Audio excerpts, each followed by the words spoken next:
ARE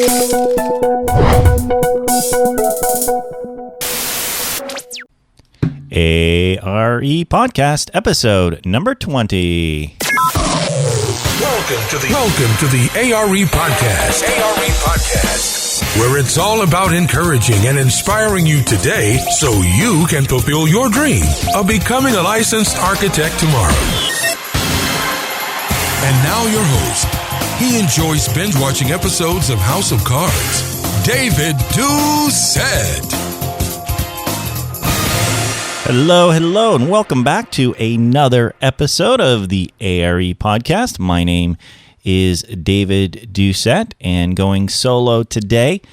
Now, today I have a show for you. This is an interview I recorded a while back, and this is a very special show, and in fact, of all the interviews I've done over the years, various podcasts, this is probably certainly one of my most favorite ones, if not my most favorite one. I interview Rosanna, who passed the California supplemental exam when she was only 23 years old. Now, the California supplemental exam, if you don't know what that is, and you might be thinking, well, what's that got to do with the ARE? If you're in California, it has everything to do with the ARE. Here in California, once you pass all 7 divisions of the architect registration exam, California makes you take the California supplemental exam before they will grant you your license. It is a very difficult exam. It is harder than any of the AREs. There's just a wealth of information that they require you to be familiar with. Average study times can be usually about 2 to 3 months. Most people will take to prepare for it. The pass rate is about 55% first time around. So the interview I did with Rosanna is fascinating. She actually didn't pass the first time. She passed on the second try, and you have to wait 6 months before you take it again. So she did all of this at 23 years old. She graduated architecture school, a 5-year program, at 17 years old. That is correct. I didn't mispronounce anything. I didn't misstate high school. She graduated architecture school at 17 years old, a 5-year program. And it's such a fascinating story, a very motivating story. So I think it's very much applicable to our ARE journey because this is indicative of what we can do when we put our minds to it, when we stay the course, when we persevere, when we set goals. I think Rosanna is an inspiration for us all, and I'm really excited and just proud to be able to bring this interview to you. So here it is. All right. So I have Rosanna joining us right now on the phone. Rosanna, how are you? I'm well, thank you. And I am so excited to talk to you and find out basically how you did this, how you passed the CSE at 23 years old, because the numbers don't add up. So I'm sure you're going to, right? So I'm sure you're going to not very conventional. You're going to shed light on that. So I'm really excited. I guess the first thing that I want to ask you about, and also I guess this was your second time taking it, right? Correct. Yeah. Wow. So you're able to squeeze in 2 attempts and still pass at 23. Yes, that's right. Now, are you the youngest licensed architect in California? Do you know? Yes, I called California Architects Board, and as far as they could see, kind of on the records right away, was that I am. So that was kind of great to hear. Yeah. And, as far as nationally, though, I just joined the AIA, so I put an email into them just to see, but I haven't heard anything back. So anyway, it's just kind of a fun fact. It's very cool. The youngest I have heard is like 27 or 28, for California. So you smashed that record. So let's start off. Where did you go to architecture school? So I started architecture school in, I think it was 2004, and actually it was at Auburn University in Alabama. Okay. And I did my first 2 years of undergrad there, and I studied actually at the Rural Studio for a semester. And then I moved out to California in around 2005, and that's when I transferred to California College of the Arts. So, but my college education actually started even before that. It's kind of a long story, but essentially I started college when I was 12 years old. Oh my God. Yeah, and so the short of the story is that my father's was a pilot in the Air Force, and so we were moving around a lot. So they decided to homeschool me and my siblings. Okay. So we started homeschooling around the third grade is when we started, and then all through high school. But we were still active with, sports. I played a lot of soccer and dancing, different things like that. But we did school year round, so I was able to finish high school when I was 12. And we lived in California at the time, and California, they call it a high school proficiency exam. It's kind of like a GED, but it's equivalent to a high school diploma. And so I got that when I started at a junior college. And I was just taking classes. And at that time, I already knew somehow, I don't know how, but I knew I wanted to be an architect. I didn't even know what it was called. I just knew that I wanted to make spaces and buildings. And wow. So when we moved to Alabama, right, shortly after that is when I applied and got into Auburn University. They have a 5-year undergrad program. So I started there, and since my dad was in the military, we were still moving, and that's what brought me back out to California. So you basically graduated high school when you were 12. That's right. Crazy. And attributed to obviously the years of homeschooling that you guys did. Right. Yeah, we just did school all year round, and we really focused on, math, writing, kind of all of the core stuff, and we would rotate out some of the more extracurricular things. Right. And it just, we were studying at our own pace rather than, with a class of, 30 students, and we just were more efficient and just, plowed through the material. And then, so was Auburn your first college? No, Auburn, I transferred into Auburn. I had gone to a junior college here in California, and then I ended up at Troy State University. So, and at that time, I was really taking kind of general courses like biology, economics, things of that nature, just trying to build up, a record of credits that I could use to then transfer into the architecture program at Auburn. So Auburn was really my first, that's when I started in at the second year of architecture school there, already having completed a lot of the general requirements. Right. So when you started Auburn, you were considered your second year of architecture school. Right. Yeah. They have a program out there. They call it the summer option that they do for transfer students, where it's kind of a summer intensive course where students have already done a year of college, but they're coming in and they're going to kind of jump right into the second year of architecture school. And so they do, these really intensive studios, and it's very competitive, and they cut like 60% of the students. And I was only 14 years old at the time, but everyone had this really good, welcoming nature. I never felt that, I was, being, marginalized in any way. It was always it was all about the skill, and if you could do the work, and I was always able to do it, and so it worked out really well. So you were basically 14 in what was considered your second year of architecture school, but your first year there. Right, correct. And so maturity-wise, was there a challenge for you with, I guess, the work and all that stuff involved? The people have always told me and my siblings that we seem way more mature than our years. Right. And I don't know what that is. Is that just comes from, our upbringing? I don't know. I was always very capable of managing my time, and I always, very goal oriented. So if I knew what I had to do, I could just, totally apply myself and make it happen. Right. And the second year of architecture school, you're still really figuring out, well, what am I doing and what is architecture?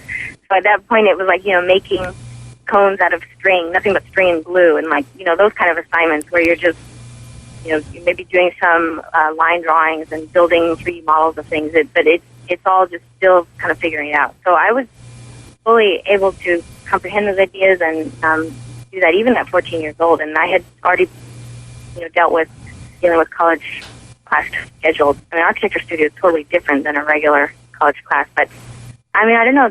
It was just I had a natural feel for it, and it just came naturally to me.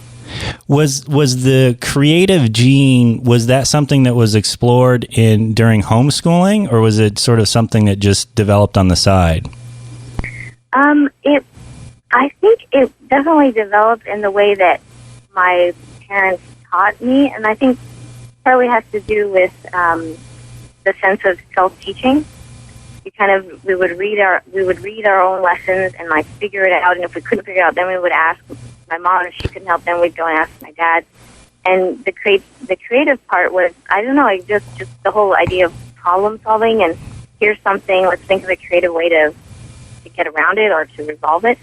And my dad, even though he was was a pilot in the Air Force and he did all these kind of more technical things, he always had this artistic side, and he could draw just beautifully, and I always admired that, and I would we'd sometimes sit together and try to draw things.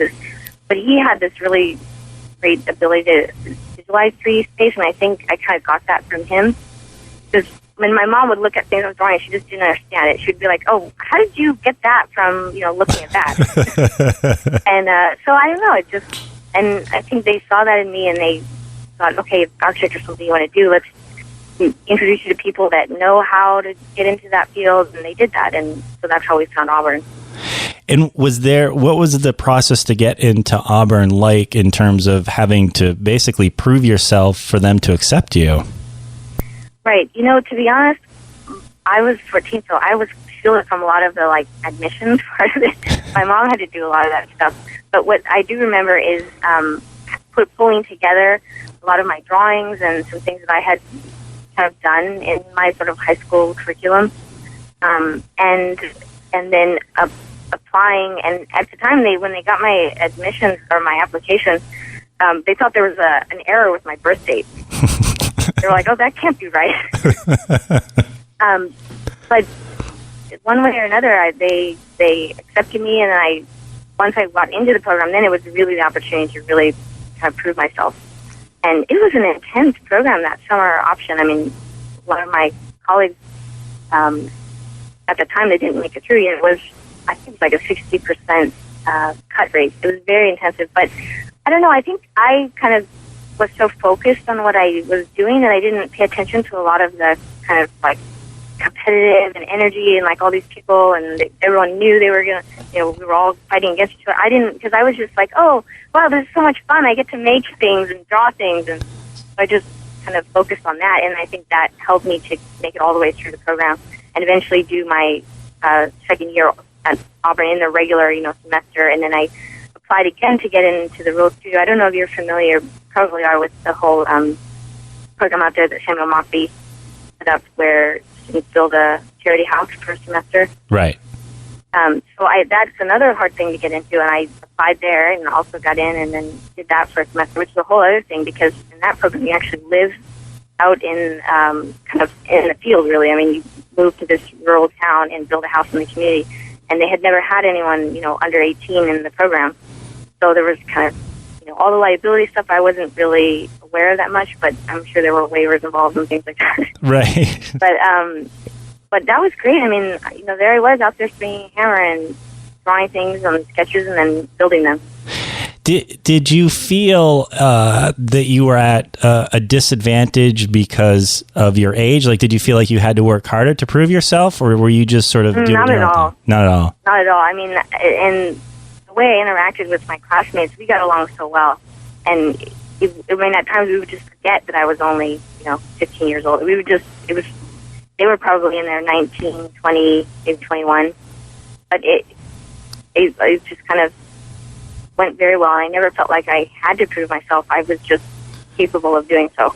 And so I didn't even think I was just working hard, And it sounds like that, obviously, you're very good at setting goals, and you're very disciplined to obviously accomplish this at 23 years old, which, is something that all of us need, all candidates need at some point to get through this process, is just to really buckle down and be focused. When did you graduated architecture school when you were how old? When I was 18. When you were 18. So, right. So you were in architecture school, well, basically, I guess 4 years. Right. And then you had, 2 years of college prior? Correct. That's right. Right. So you were in college for 6 years and you graduated when you were 18. That's right. That's crazy. So I finished.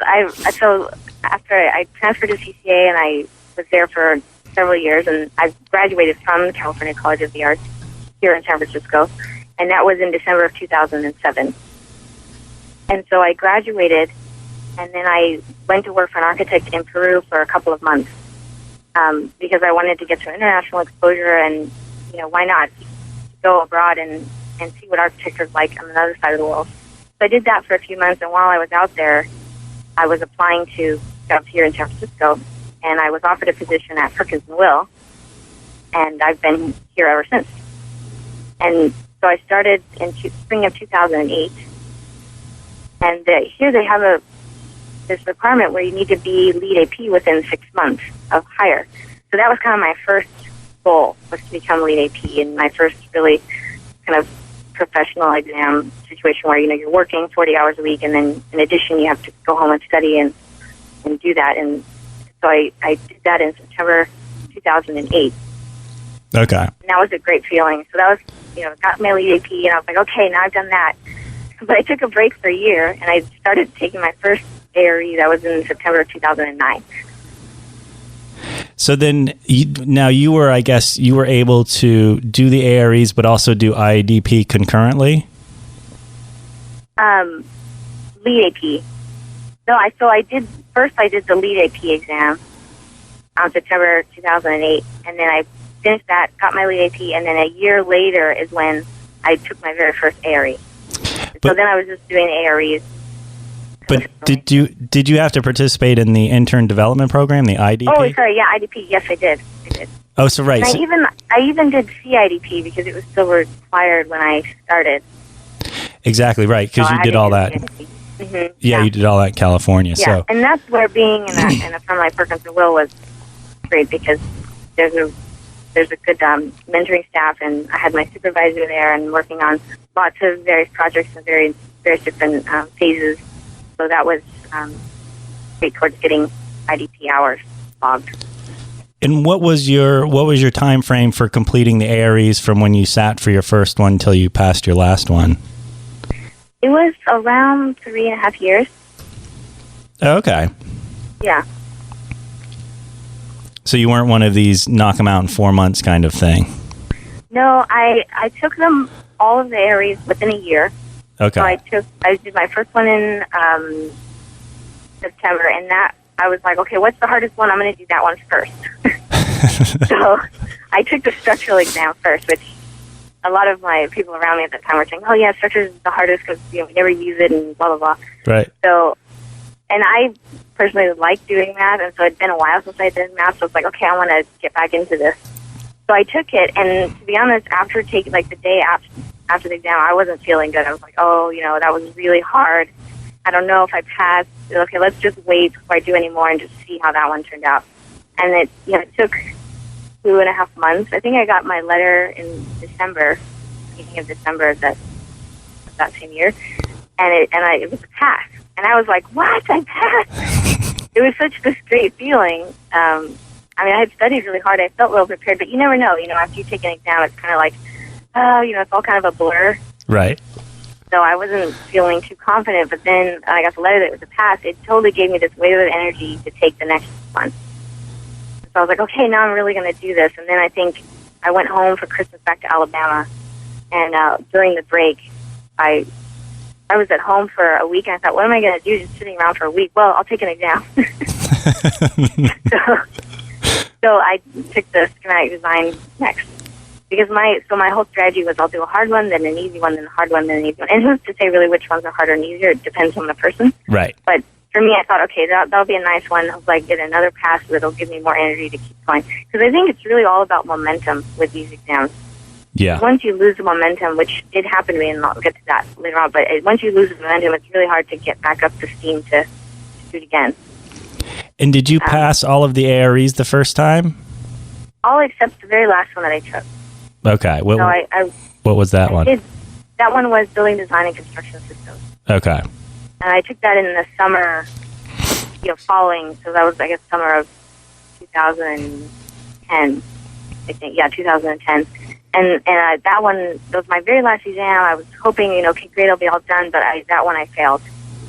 And so after that, it was hard to get the momentum up. And I guess in a way I was sort of blessed in a way that it was my last one that I failed, because it would be very tough, I can imagine, kind of early on or even in the middle to get a fail, because it's really hard to, it's just very difficult, as I'm sure you hear from other candidates.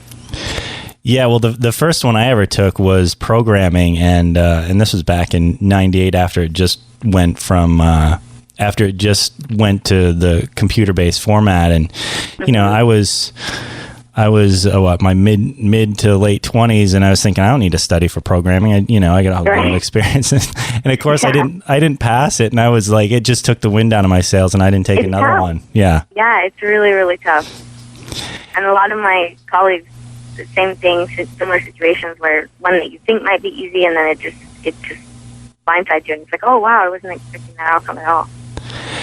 And so when did you take your first attempt at the CSE?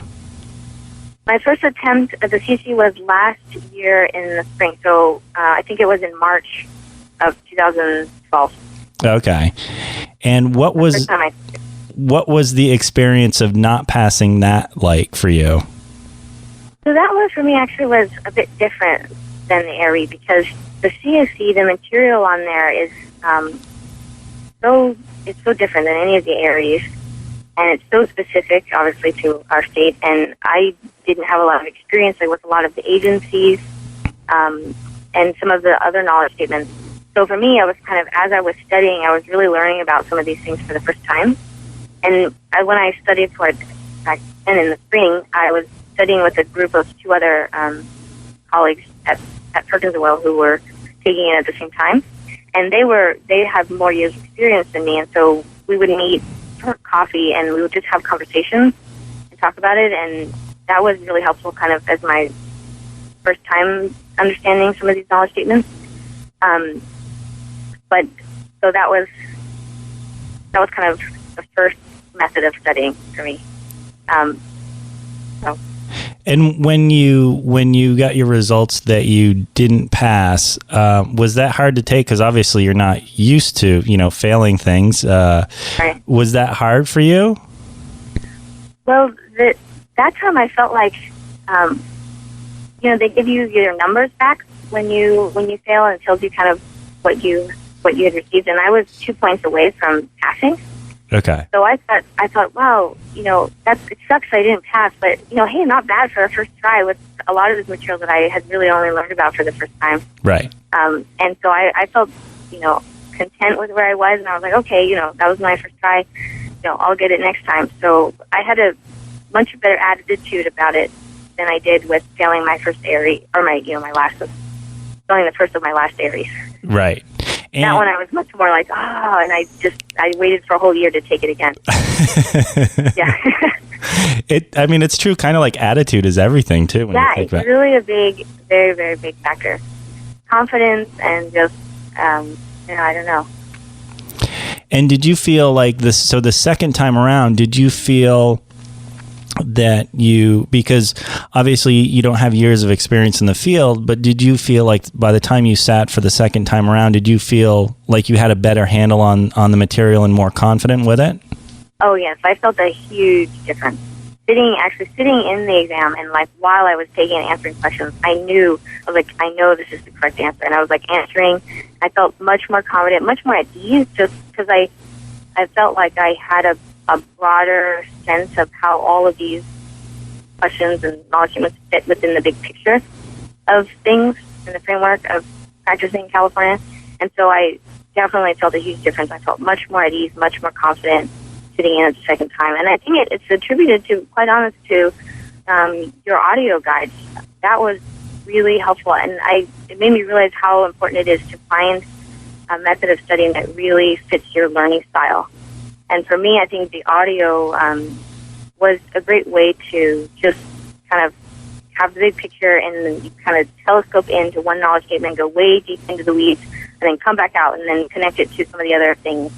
And so that, I think, helps me to really let the information settle into my brain Whereas kind of the first time I was studying, I was just kind of reading through the knowledge statements and kind of at a more superficial level, and I didn't really make the connections of how things overlapped.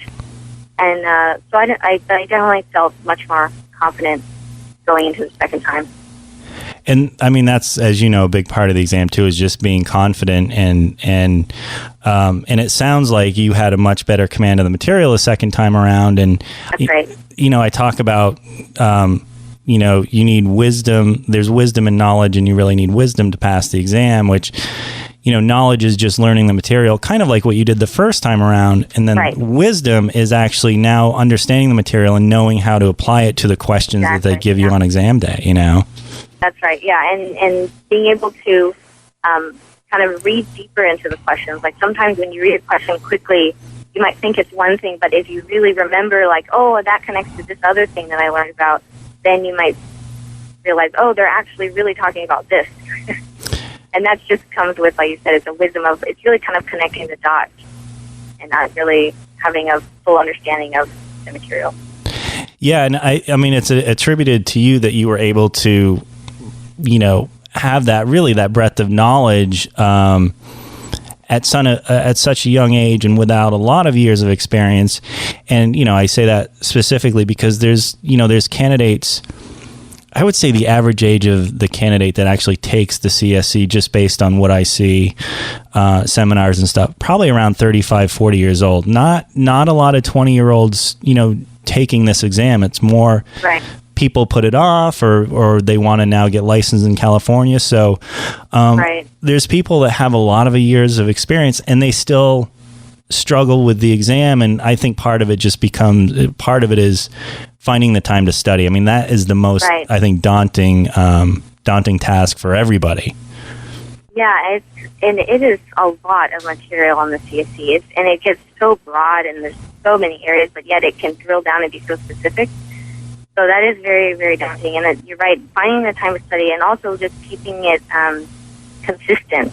And because, I mean, even if you have like a weekend here, a weekend there, that's still tough because it's hard to, like, a lot. What you say in your audio thing is like repetition. The more times you hear it or read it, the better it's going to sink in.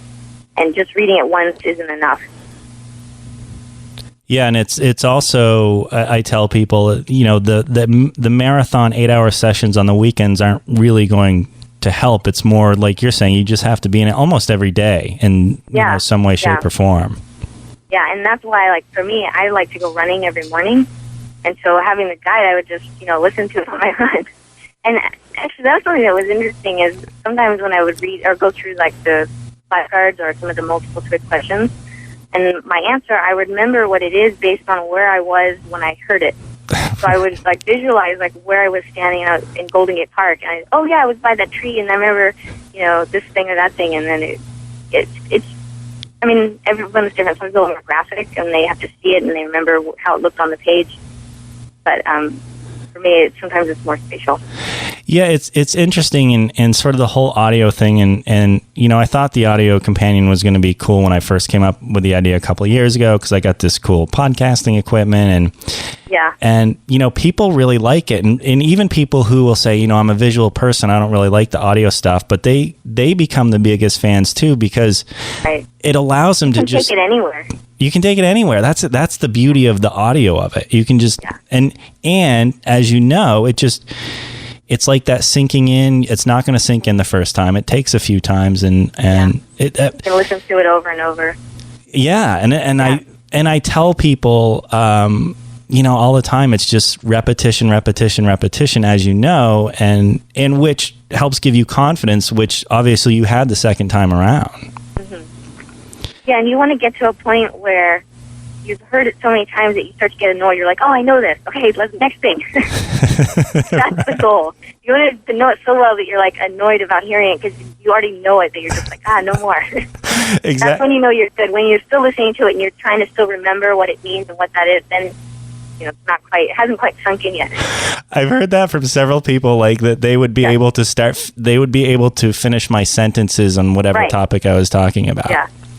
Which is funny, but there's some truth to that. Yeah, because that's when you know it cold, and like that's I mean, not everyone has the time to know things cold, but like that's if you're a test taker that you get really nervous in an exam, and so you're like, okay, I got to know this cold just so that my nerves don't get to me. Then that's a good sensor is when you're listening to it and you're like, okay, I got to pass. I've heard this too many times. I know it. You know. And it is, I mean, it is the kind of exam you can't just phone it in and you can't fake it. Like you really have to, you have to show up for this one. Right. Yeah. Yeah. You've got to be really aware, you know, on exam day, you've got to be totally just confident and at ease. You can't be like, oh, I'm not sure about this or that. You just got to be, okay, this is it. I've got this. It'll be fine. I would have loved to have seen you do it when it was back in the oral days. I'm sure you would have done fine, but it was that. Sometimes I wonder about that. Yeah. It definitely added that extra level of knowing the information. Now, what 3 tips would you give to somebody who's taking it for the first time? So they haven't taken it before. What would be like your top 3 tips for somebody who hasn't taken it before? Mm-hmm. Well, I think one of the first things is to, you know, get the knowledge statements and read through them once just to familiarize with the breadth of the material, just to kind of start to wrap your head around it. And then, I don't know, for me personally, it's always a matter of just scheduling the exam.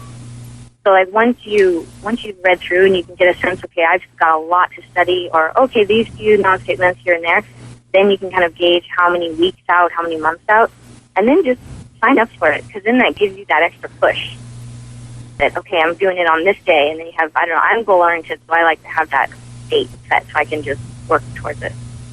And then maybe the third would be, for me, the first time I took it, studying in a group was very, very helpful to just talk about some of the different areas, because it's so broad and so many things overlap that thinking about it conversationally, I mean, it's more, I think, another way to let it sink in.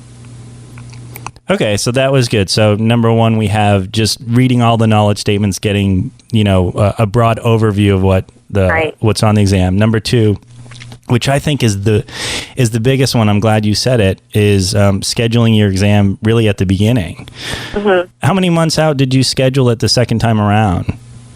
So the second time around, I scheduled it, it was only a month before. Oh, okay. And that was because I had been working on a project where we had very intense deadlines all through the fall.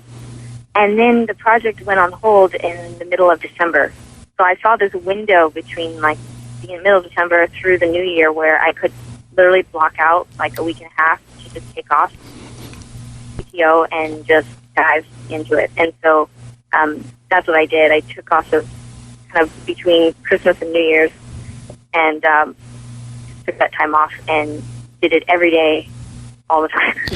Yeah, and I think just setting a date ahead of time is one of the bigger keys to success. It's a huge motivator, and a lot of people who have passed have done that. So, and then number 3 was a study group. So that's good too, because then you can talk about it and process it. Now, let me ask you about the study group though, because sometimes they can get too much, or you know, gab sessions. Like, how did you control the study group so they were useful?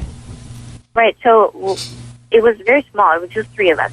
And so we all had our dates scheduled. So we were very like, okay, really there was no time to gab because we were like, this is our date, we're doing it. But I think also at that time, I didn't know about your material. So I was using just really other resources, and we were using the Patch by Flash cards, and that kind of framed our study sessions. We would go through the flashcards and we would read one, and then we would talk about it and look at the answers and look in the other reference materials and just kind of talk about through kind of using the flashcards.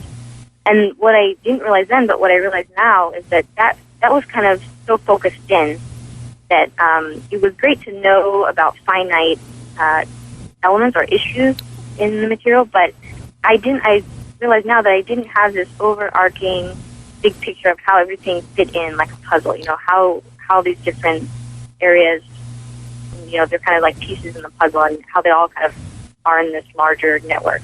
Right. And so that's what I realize now, and that's why I think the materials I use, the second time around was a great way to like telescope in and then come back out and look at it from a broader perspective. And so in the study sessions, they were very helpful because it was my first time really knowing or learning about a lot of this stuff. So talking about it and using the flashcards as a way to frame the conversations was helpful. Because once you would, we might read one flashcard and it would take us off on a tangent and say, okay, next flashcard, we got to get back to... Right. So that was a good way, using those as a way to frame. But I would say that for me, always working with smaller groups is more helpful than, a big group of people. And the second time around, no study partners at all? No study partners at all second time. Okay. But I had that experience already, so I felt like, okay, now I just need to focus in a different way. Exactly. Not in the same way. And even, being 2 points away, which is like really one or two questions. That was tough, getting the results. And I was like, damn it, 2 points. So close. Now, what would you say to somebody who has taken it and they didn't pass and they're trying to get motivated to take it a second time? What advice would you give to them? I guess I would say, what worked for me was think about studying in a different way. Whatever way we were doing it before, think about where the gaps were and what you felt least comfortable with, and hone in on those the second time around. I think that was really helpful for me, and that's what worked, I think. Did you, the first time you took it, did you have your exam date scheduled, a few months ahead there as well? Yes, I did. It was at the beginning of the year, I think in January. I scheduled it for March, so like 2.5 months or something like that. So I did have it scheduled, and it was one of those things where I would study every weekend leading up to that, and that was kind of really my regimen. I didn't block out like a full week and a half to 2 weeks. I was just kind of on the weekends reading, and then we would meet with this group every once in a while. So yeah, it was like a 2.5 months out where I scheduled it. So then, between the two exams, you really studied, 2.5 months the first time and then 1 month the second time. That's right. 1 month the second time, but then really with an intensive week and a half. Okay. Right before the exam. Where I was like, driving in the car, listening to the audio, walking to, different places, it was like all the time in my head. And what piece of advice would you give to somebody who's getting ready to take this exam, who might be listening to this and they're taking their exam this week? This week, I would say just get outside and maybe read outside. Just be comfortable with it. Don't get yourself worked up. It's okay. If you don't pass, it's okay, but you will pass. And just have that in your head and walk into the exam feeling like, today I'm going to be an architect. And that will really motivate you. Exactly. Let's see, I'm looking at my list of questions. Do you have anything else you want to add? No, I think we kind of covered everything. It's really great to talk to you. I'm glad that we finally got to connect, sort of in person. Yeah, no, I'm thrilled that you agreed to do this, and thrilled that you're able to pass this thing at 23, because it's cool for you, and I hope it's going to motivate a lot of people who sometimes feel like they don't have the experience, so then they feel like they don't have the confidence. And there's people in their 30s who run into that issue. Right. Yeah. I mean, it's hard to be a perfectly well-rounded architect. I mean, we're always going to have areas where we're more focused in what we practice every day. So I think that's no reason to be shy or to shy away from the exam. A lot of the stuff, I mean, you'll learn it now while you're taking the exam and you'll pass, and then when you actually have to implement it in your practice, then you'll remember, okay, that thing that I learned back then. And then that's the thing. I mean, as architects, we have so many resources available to us that we're always going to be, kind of researching and see how people have done it, and look at what's out there and kind of the regulations and all those sort of things. So I think practice is important, and that did help me in studying for a lot of these things. But a lot of it is book knowledge. You really have to research, and even in practice, that's what we're going to do. We have to research things and find out what to do. How familiar did you become with the AI contracts? Did you spend time studying them? I did, yeah. We have in-house, we have an attorney, and I got the documents, and I read through them a couple of times. And then, of course, listening to the audio while reading them, and slept with them under my pillow. Not really, but I did get very familiar with the documents. Very cool. And then, so what's next for you? Because, you've done all this at 23. What else is there? Well, that's what I'm wondering, actually. The last month has been very odd for me, not having to study for anything. So I need another project. Maybe like law school or doctorate? Yeah, I don't know. My sister's a doctor. She's finishing medical school, actually, in May. Is she really? Now, how old was she when she started college? Same thing. She was... Wow. Well, yeah. Very cool. She's younger than me, but she's finishing medical school. No, sometimes I joke with her because we took biology classes together. And I'm like, I could have been a doctor if I wanted to. Not really. She's brilliant. But, what's next for me? I don't know. I think maybe, I just joined the AIA. Hopefully, I'm working in this firm. We're doing some really exciting projects. And I'm hoping for a promotion related to that now that I'm licensed. But I'm hoping just to keep practicing in the state and building some beautiful buildings. What's your favorite part of the real life office practicing part? Oh, I think it has to be the interaction with the other architects and those that are way more experienced.